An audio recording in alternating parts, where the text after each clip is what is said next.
Perkenalkan, nama saya Mahaputri Larasati, BP 200100003 dari kelompok 6. Assalamualaikum warahmatullahi wabarakatuh. Perkenalkan, nama saya Noverika Rahmadani, BP 200100016.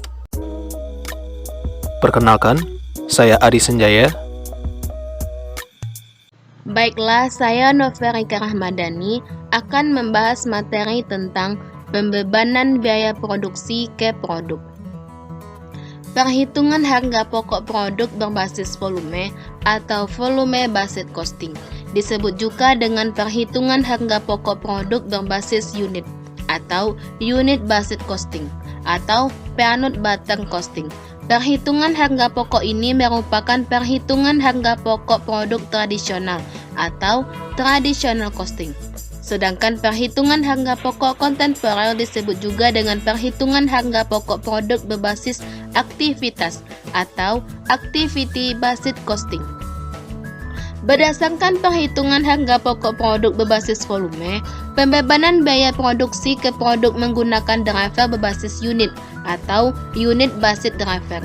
Driver berbasis unit adalah driver yang dipicu oleh unit yang dihasilkan. Jadi, istilah volume atau unit mengacu kepada unit yang dihasilkan. Unit produce, perhitungan harga pokok produk tradisional mengasumsikan bahwa semakin besar biaya produksinya yang memiliki korelasi langsung dengan unit yang dihasilkan, semakin banyak unit yang dihasilkan, semakin besar biaya produksinya. Sebaliknya, semakin kecil unit yang dihasilkan, semakin kecil pula biaya produksinya. Korelasi antara biaya produksi dan jumlah unit yang dihasilkan. Pada gambar ini, terlihat bahwa semakin banyak unit yang dihasilkan, semakin besar biaya bahan baku langsung atau BBL dan biaya tenaga kerja langsung atau BTKL. Jelaslah bahwa unit yang dihasilkan memicu biaya bahan baku langsung dan biaya tenaga kerja langsung. Karena unit yang dihasilkan juga memicu jam mesin atau dengan asumsi pabrik banyak menggunakan mesin jam kerja langsung atau dengan asumsi pabrik banyak menggunakan tenaga kerja manusia. Biaya bahan baku langsung dan biaya tenaga kerja langsung. Driver ini disebut juga dengan driver berbasis unit atau unit based driver.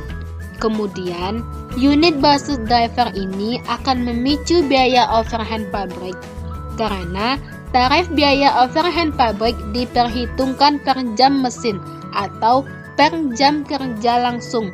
Oleh karena itu, semakin banyak jumlah unit yang dihasilkan, semakin besar pula biaya overhead pabriknya. Apa itu fungsi produksi? Fungsi produksi adalah fungsi yang mengolah bahan baku menjadi barang jadi. Perhitungan biaya berbasis fungsi ini menghasilkan informasi biaya produksi berdasarkan pabrik atau departemen produksi. Dalam hal ini, pabrik atau departemen produksi dijadikan sebagai pool biaya atau cost pool untuk biaya overhead pabrik. Jadi, pool biaya ini adalah wadah atau tempat dikumpulkannya biaya overhead pabrik. Informasi biaya departemen ini meliputi beban listrik, beban gaji, beban penyusutan, beban bahan bakar, dan beban suku cadang, dan lain sebagainya. Informasi biaya yang dihasilkan oleh perhitungan biaya berbasis fungsi bukan informasi biaya aktivitas atau proses bisnis, melainkan informasi mengenai biaya atas sumber daya yang digunakan. Jika sumber dayanya adalah gedung pabrik, biayanya adalah beban penyusutan, beban pemeliharaan, pajak bumi dan bangunan, dan beban asuransi. Jika sumber dayanya adalah karyawan, maka biayanya adalah beban gaji. Pembebanan biaya produksi ke biaya produk. Pembebanan biaya produksi ke produk dengan menggunakan perhitungan harga pokok berbasis volume atau volume based costing. Pada gambar ini terlihat bahwa biaya bahan baku langsung dan biaya tenaga kerja langsung dibebankan secara langsung ke produk. Sebaliknya, pembebanan biaya overhead pabrik lebih rumit dibandingkan dengan biaya bahan baku langsung dan biaya tenaga kerja langsung karena biaya overhead pabrik merupakan biaya tidak langsung produk atau indirect cost of product, terutama jika perusahaan yang menghasilkan beberapa macam produk melalui beberapa departemen produksi. Ini adalah contoh format perhitungan harga pokok jika pabriknya sebagai pool biaya. Dan ini adalah contoh format perhitungan harga pokok produk jika departemen produksi sebagai pool biayanya. Baiklah, materi selanjutnya alokasi biaya. Alokasi biaya adalah proses mengidentifikasi, mengumpulkan dan menetapkan biaya ke objek biaya seperti departemen, produk, program, atau cabang perusahaan. Ini melibatkan mengidentifikasi objek biaya di perusahaan, mengidentifikasi biaya yang dikeluarkan oleh objek biaya, dan kemudian menetapkan biaya ke objek biaya berdasarkan kriteria tertentu. Ketika biaya dialokasikan dengan cara yang benar, bisnis dapat melacak objek biaya tertentu yang menghasilkan keuntungan atau kerugian bagi perusahaan. Jika biaya yang dialokasikan ke objek biaya yang salah, perusahaan mungkin menetapkan sumber dayanya ke objek biaya yang tidak menghasilkan keuntungan sebanyak yang diharapkannya. Tujuan perlunya alokasi biaya. Perhitungan harga pokok produk yang paling akurat adalah jika perusahaan hanya menghasilkan satu jenis produk atau jasa karena semua biaya yang berkaitan dengan proses menghasilkan suatu produk dapat dibebankan ke produk tersebut. Keakuratan harga pokok produk semakin berkurang jika perusahaan menghasilkan beberapa jenis produk yang berbeda karena setiap jenis produk mengonsumsi sumber daya atau resource yang berbeda. Karena sumber daya yang dikonsumsi oleh setiap jenis produk berbeda dan tidak semua biaya dapat ditelusuri secara mudah ke setiap jenis produk. Pembebanan biaya sumber daya ini perlu dilakukan dengan alokasi. Akibatnya, keakuratan harga produk sangat dipengaruhi oleh keakuratan dalam memilih dasar alokasi biaya atau cost collected basis. Jika terdapat kesalahan dalam menetapkan dasar alokasi biaya, harga pokok produk juga akan salah. Kesalahan ini dapat berupa harga pokok yang terlalu tinggi atau over costing, atau terlalu rendah atau juga disebut dengan under costing. Jika terdapat kesalahan dalam menetapkan harga produk, produk menjadi tidak kompetitif atau produk akan terlihat berlaba, tetapi kenyataannya merugi. Penentuan dasar alokasi yang akurat dapat dilakukan melalui analisis driver biaya atau cost driver. Driver biaya adalah faktor-faktor yang menyebabkan timbulnya biaya. Alokasi biaya diperlukan untuk biaya tidak langsung atau indirect cost. Misalnya, alokasi biaya departemen jasa atau service departemen ke departemen produksi atau producing departemen. Alokasi biaya departemen produksi masing-masing jenis produk yang dihasilkan, dan alokasi beban administrasi fakultas DK masing-masing program studinya. Oke, selanjutnya kita akan membahas tentang metode alokasi BOP. Metode ini terdiri dari dua jenis. Yang pertama itu Direct Allocation Method atau metode alokasi langsung. Dalam metode ini, BOP Departemen Jasa dialokasikan ke tiap-tiap departemen produksi yang menikmatinya. Metode alokasi langsung ini digunakan apabila jasa yang dihasilkan oleh Departemen Jasa hanya dinikmati atau dimanfaatkan oleh Departemen Produksi dan tidak ada Departemen Jasa lain yang memakai jasa tersebut, atau bisa dikatakan juga Departemen Jasa tidak memakai jasanya sendiri. Nah, ini ada contoh kasus dari metode alokasi langsung. Contohnya yaitu diambil dari CVHAM, di mana CVHAM ini mengolah produknya melalui 2 departemen produksi, yaitu Departemen Proses 1 dan Departemen Proses 2, serta ditunjang oleh 2 departemen jasa, yaitu Departemen Jasa Listrik X dan Departemen Jasa Pemeliharaan Mesin yang dilambangkan dengan Y. Seluruh tenaga listrik dan pemeliharaan mesin sepenuhnya digunakan oleh Departemen Produksi dengan proporsi sebagai berikut. Ya, di sini bisa diperhatikan ya, bahwa Departemen Produksi dari proses 1, 2, dan 3 itu, kalau proses 1 di Departemen Jasa X itu adalah 30%, kalau di jasa Y ya, atau kalau Y kan tadi ya jasa pemeliharaan mesin ya, itu 25%. Pada produksi proses 2 itu Departemen Jasa Listriknya itu adalah 35%, sedangkan untuk mesin 40%. Sedangkan proses 3 itu di listrik 35% dan mesin 35% juga. Nah, sedangkan untuk perkiraan besarnya BOP untuk masing-masing departemen itu diibaratkan seperti ini ya. Oke. Nah, untuk itu kita disuruh mencari BOP yang dianggarkan setelah alokasi dengan menggunakan metode alokasi langsung. Jadi bagaimana cara menghitung BOP ini yang sudah dianggarkan ketika sudah dialokasikan dengan metode alokasi langsung ya. Oke, kita akan jawab, kita akan bahas ya.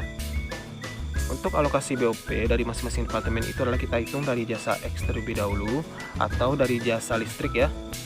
Kita kan sudah tahu bahwa variabel X ini adalah listrik, sedangkan untuk variabel Y itu adalah mesin. Nah, kita hitung dari sisinya jasa yang X atau listrik ya.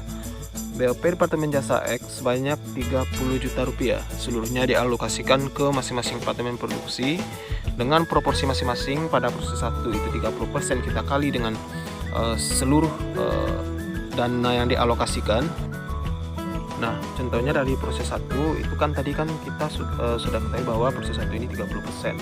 Jadi 30% dikali sebanyak dana yang seluruhnya dialokasikan. Kemudian maka proses 1 memiliki jasa X itu adalah 9 juta. Ya. Kemudian pada proses 2 sama caranya seperti proses 1. Berapa persentase dari jasa X atau listrik itu kita kali dengan seluruh total dana yang dialokasikan ke departemen produksinya dengan proporsi masing-masing ya. Jadi dapat 10.500.000. Proses 3 sama di 10.500.000 juga. Ini kalau ditotalkan itu menjadi 30 juta sesuai dengan seluruh dana yang dialokasikan. Kemudian kita akan menghitung mesin. Ini sama caranya seperti cara menghitung jasa variabel X atau dari listrik ya. Berapa persentase dari masing-masing proporsinya itu kita kalikan ke seluruh dana yang dialokasikan. Jadi seandainya kalau kita totalkan itu dapat 60 juta sesuai dengan seluruh dana yang dialokasikan. Nah, kemudian seperti yang saya jelaskan sebelumnya bahwa dalam metode untuk menghitung alokasi BOP itu ada 2 jenis. Yang pertama tadi adalah metode alokasi langsung atau direct allocation method. Kemudian yang kedua ini yang kita bahas adalah metode alokasi bertahap atau step method. Nah, dalam metode ini itu digunakan apabila jasa yang dihasilkan departemen jasa tidak hanya dinikmati oleh departemen produksi saja, melainkan digunakan juga oleh departemen jasa yang lain. Sebagai contoh nih, bagian jasa terdiri dari bagian pembangkit tenaga listrik dan bagian reparasi. Bagian pada listrik itu menggunakan sebagian jasa yang sudah disediakan oleh bagian reparasi untuk memperbaiki mesin-mesin yang di-sel. Sebaliknya, bagian reparasi yang menggunakan pula sebagian jasa yang disediakan oleh bagian pembangkit listrik untuk menggerakkan peralatan reparasi. Nah, satu metode untuk mengalokasikan biaya overhead pabrik bagian jasa apabila terjadi hal tersebut dapat dilakukan dengan menggunakan metode aljabar atau algebraic method. Dalam metode ini, biaya overhead pabrik yang ditimbulkan di masing-masing bagian jasa dinyatakan dalam formula berikut ini. X sama dengan A1 tambah B1 kali Y, kemudian Y A2 tambah B2X, dan Z A3 tambah B3Z, dan seterusnya. Ini ada keterangannya ya, X itu apa, Y itu apa, A1 apa, A2 itu apa, B1 dan B2 itu apa. Oke. Nah, kita ambil contoh ya. Contoh kasusnya itu dari metode alokasi bertahap ini kita ambil dari PT RAS. PT RAS mempunyai 2 departemen produksi dan 2 departemen jasa. Perusahaan merencanakan biaya overhead pabrik untuk kapasitas normal produksi sebesar 50.000 unit selama tahun 2006 sebesar. Oke, ini teman-teman bisa baca ya, bisa lihat ketentuannya dari ini. Selama tahun 2006 pada proses 1, 2, jasa X dan jasa Y ada setting, finishing, listrik dan pemeliharaan. Ya, ini tadi kan kita tahu bahwa Y ini kan mesin. Rencana penggunaan jasa dari Departemen Jasa adalah bagian jasa selain digunakan oleh bagian produksi, Departemen Proses 1 dan 2. Juga dipakai oleh bagian jasa sendiri. Ya, jadi ini mereka saling terhubung. Kalau di metode alokasi langsung kan mereka kan tidak ini saling terkait. Jadi mereka saling terpisah walaupun mereka digabungkan. Sedangkan kalau metode alokasi bertahap ini dia itu saling terkait. Karena di sini katanya kan bagian jasa terdiri dari bangkit tenaga listrik dan reparasi. Sedangkan bagian listrik juga menggunakan jasa yang disediakan oleh reparasi. Oke. Nah, dalam hal ini terjadi tukar menukar jasa antara bagian jasa listrik dan bagian jasa pemeliharaan. Proporsi pemakaian jasanya itu sebagai berikut. Berdasarkan data tersebut, maka kita diminta untuk menghitung BOP neto masing-masing departemen jasa dan juga menghitung BOP neto yang dianggarkan untuk masing-masing departemen produksi. Kita akan mencari yang nomor 1 terlebih dahulu, bagaimana menghitung BOP neto bagian jasa setelah alokasi. Seperti ibarat menggunakan, kita kalau di matematika menggunakan metode aljabar kan. Jadi di aljabar kan ada tuh persamaan 1 dan persamaan 2. Kita ambil contohnya ini persamaan aljabar, kita gunakan seperti itu. X sama dengan A1 tambah 1Y, kemudian Y sama dengan A2 tambah 2X. X kita asumsikan sebagai 28 juta ditambah 25% Y, kemudian Y sama dengan 2 juta ditambah 20% X.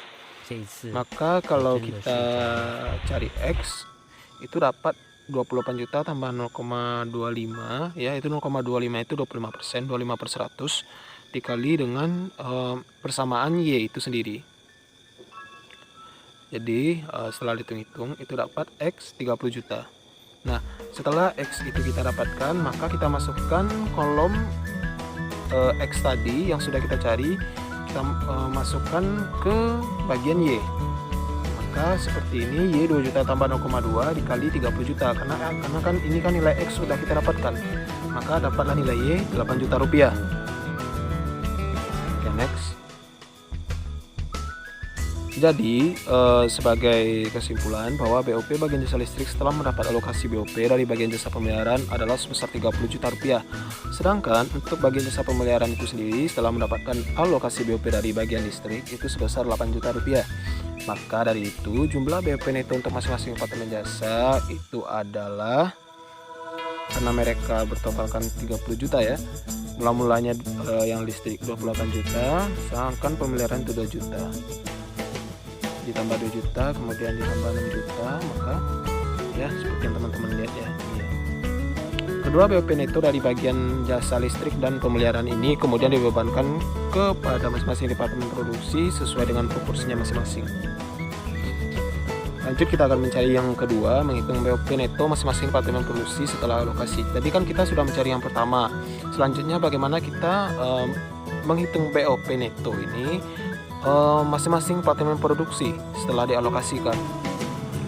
Alokasi BOP dari masing-masing departemen itu yang pertama dari departemen listrik atau variabel X, karena kan listrik kita asumsikan ke variabel X ya.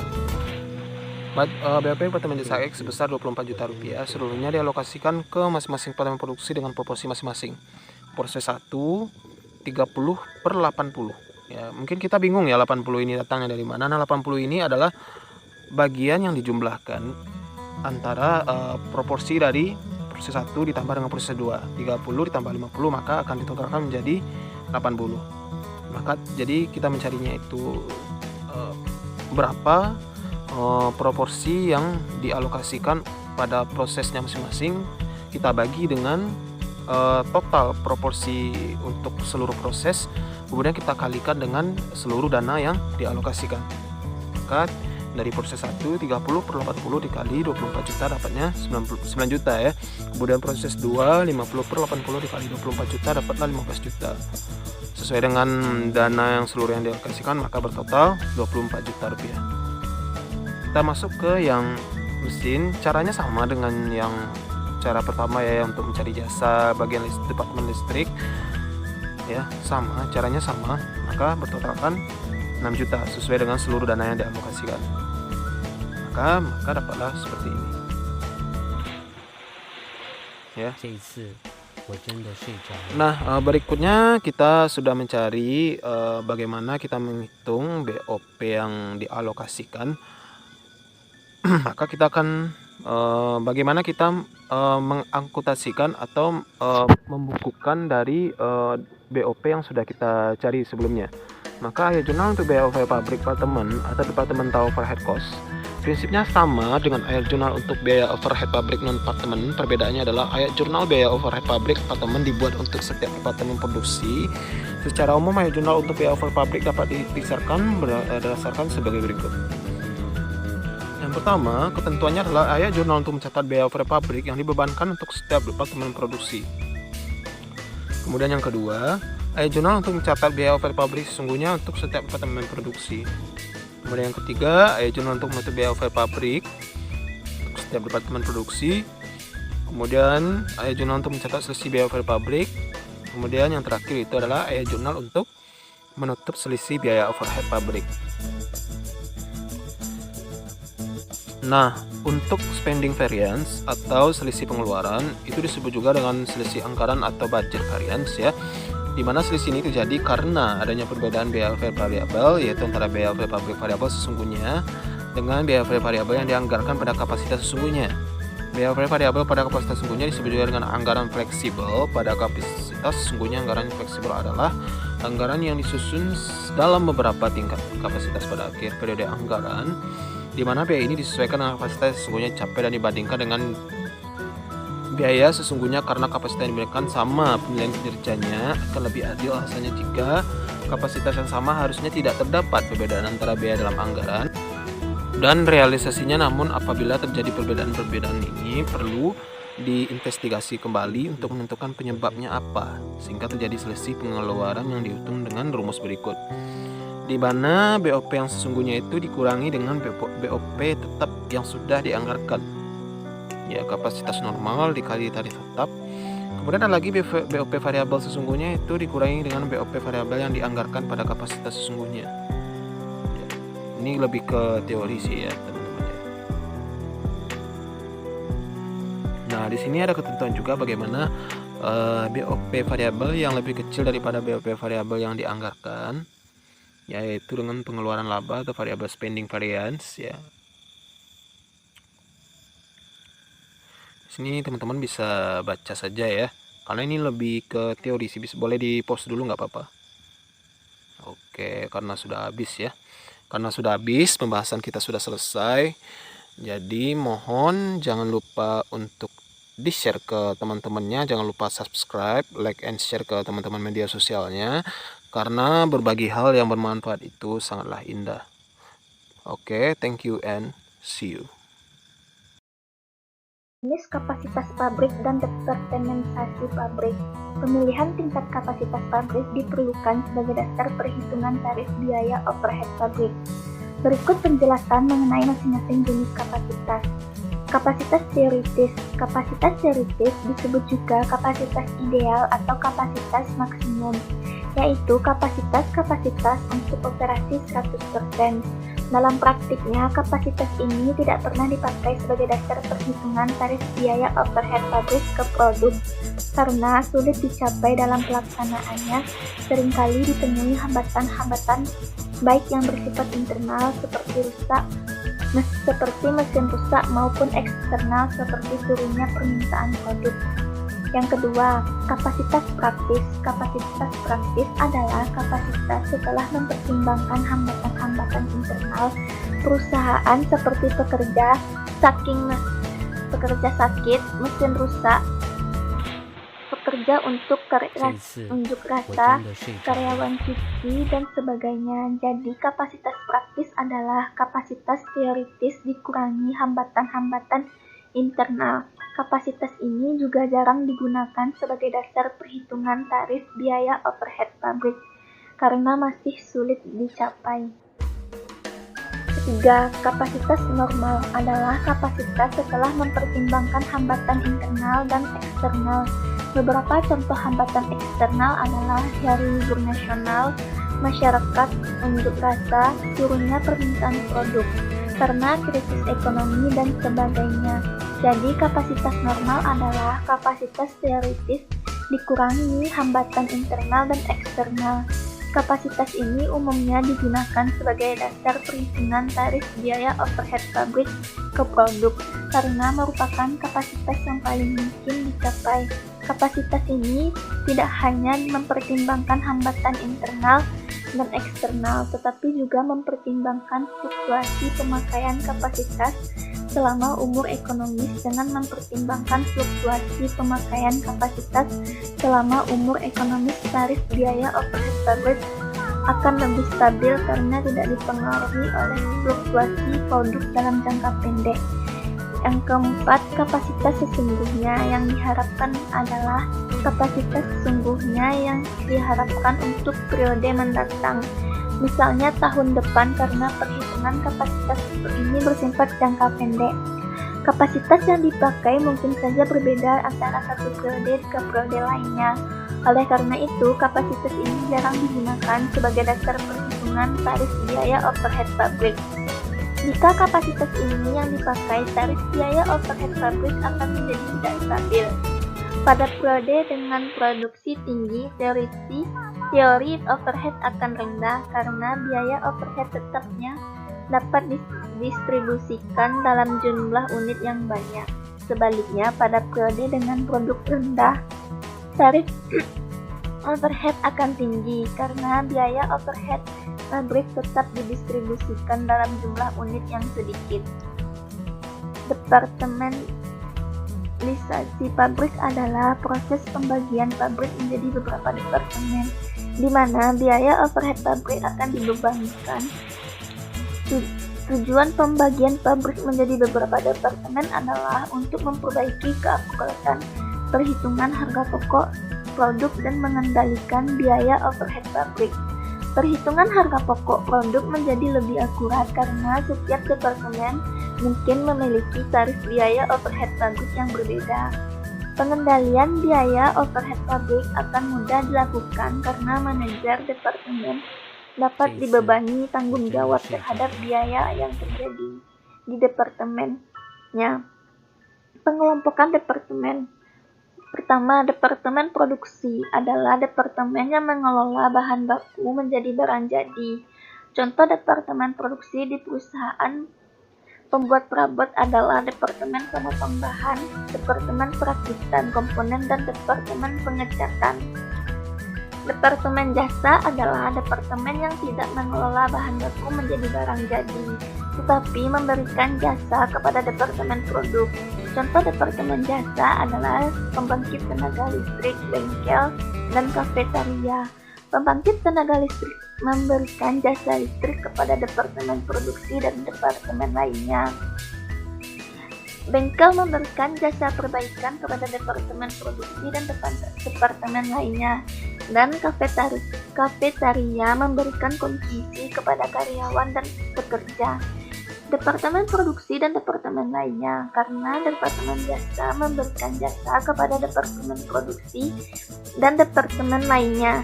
Biaya departemen ini seharusnya dialokasikan ke departemen yang menikmati jasanya.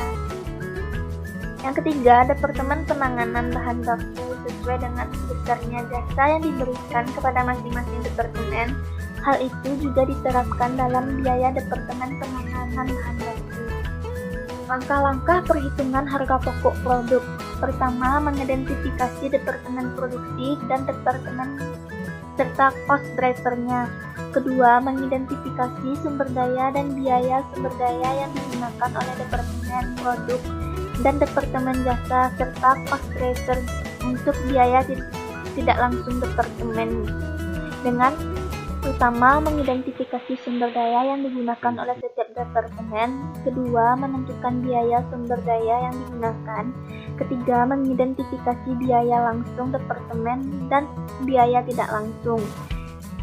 Ketiga, mengumpulkan data kapasitas cost driver. Keempat, menyusun anggaran biaya overhead pabrik dengan pertama, mengklasifikasikan biaya overhead pabrik menjadi biaya langsung departemen dan biaya tidak langsung departemen. Kedua, mengklasifikasikan biaya overhead pabrik menjadi biaya variabel dan biaya tetap. Kelima, mengalokasikan biaya departemen jasa ke departemen produksi dengan menggunakan dapat menggunakan beberapa metode. Yang pertama, metode alokasi langsung.